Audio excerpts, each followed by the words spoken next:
Hello mga person, another day, another life vlog bilang OFW dito sa Poland. Pero wala pa ring trabaho. Andito nga pala kami ngayon sa Geopark, sa isang pasyalan dito sa lugar namin sa Zabrze. Malapit lang sa bahay, parang mga 10 minutes away by car. Dahil walang mga pasok ang mga kaibigan namin, nagkaayaan kami ng barbecue. Dito nga pala sa Poland, hindi ka pwedeng mag-barbecue kung saan-saan. Kaya nagpupunta pa kami sa mga park na pwedeng mag-barbecue. Excited nga pala kami sa araw na ito kasi matagal-tagal bago kami ulit makakapag-barbecue dahil sa winter.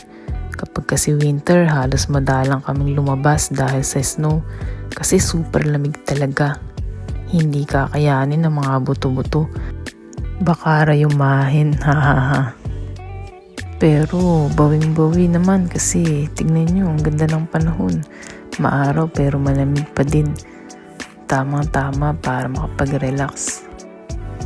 Tingnan nyo yung mga kaibigan namin. Ang sarap ng duyan dun. Nagre-relax lang sila. Ini-enjoy yung view. Nagsimula na pala kami dyan ng barbecue. Mga gutom na kasi kami dyan. Hindi kasi kami mga nag-breakfast dahil nag-prepare kami ng mga dadalhin. Kaya ayan, join force na nga. Kasama nga pala namin yung mga kaibigan namin na Ukrainian. Sila lagi namin kasama pag magbabarbecue kami. Sobrang bait ng mga yan.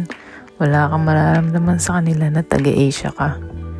Kung titignan, napakasimple lang. Barbecue lang yung ginagawa namin. Pero para sa amin, mga OFW, ito ang tinatawag na pahinga.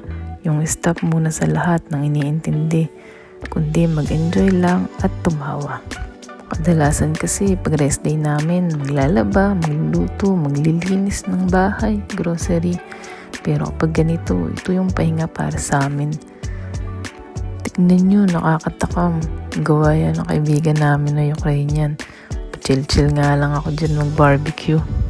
At yan nga, kanya-kanya na kaming asikaso, kanya-kanya na kaming paypay. Meron nga pala kaming kasamang tuta, si Mickey, dog ng kaibigan namin. Natatakam na pala ako sa mga oras na yan kasi tignan mo, nakakatakam yung itsura. Nakaluto na pala kami sa mga oras na yan at tulong-tulong na nga mga person.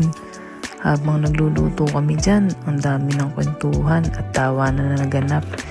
Ngayon lang ulit kasi kami nagkita-kita at nagkasama-sama. Magkakaiba na din kasi kami ng work ngayon. Dati magkakasama kami sa iisang company. Siyempre, hindi pwedeng walang tikiman time. Tayo pa ba? Grabe, favorite ko talaga yung timpla ng mga kaibigan nating Ukrainian. Sarap ng lasa niya, kakaiba. Sabi nila, naglalagay daw sila ng mayonnaise. Sa dami nga ng mga baon namin at gutom na nga mga person, nagsimula na kaming kumain dyan.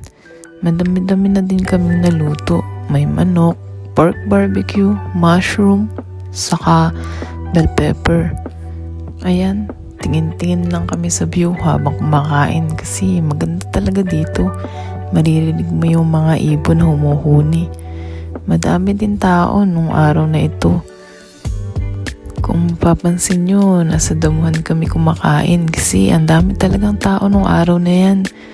May mga kubo dyan na may lamesa. Ang kaso lang, puno na lahat. At ang sarap nga ng kain ko dyan. Pati yung pakwa na yan, ang tamis niyan. Mga nakatayo na nga pala, mga person kasi mga nabusog na. Chill-chill na lang kami dyan. Nagkukwentuhan at tinadama ang ihip ng hangin. Siyempre, Pilipino tayo. Hindi pwedeng walang kantahan at nagpiling singer pa nga ako dyan. Naglaro din pala kami ng volleyball nung araw na yan. Sinusulit na namin kasi nga ang ganda ng sikat ng araw pero nainitan yung bola. Kaya ayan, nag-swimming. Buti na lang nakuha ng kaibigan namin Ukrainian. Dyakuyo! Ligpitan time na pala. Mga 6 PM na din yan. Late na kasi lumulubog ang araw dito sa Poland.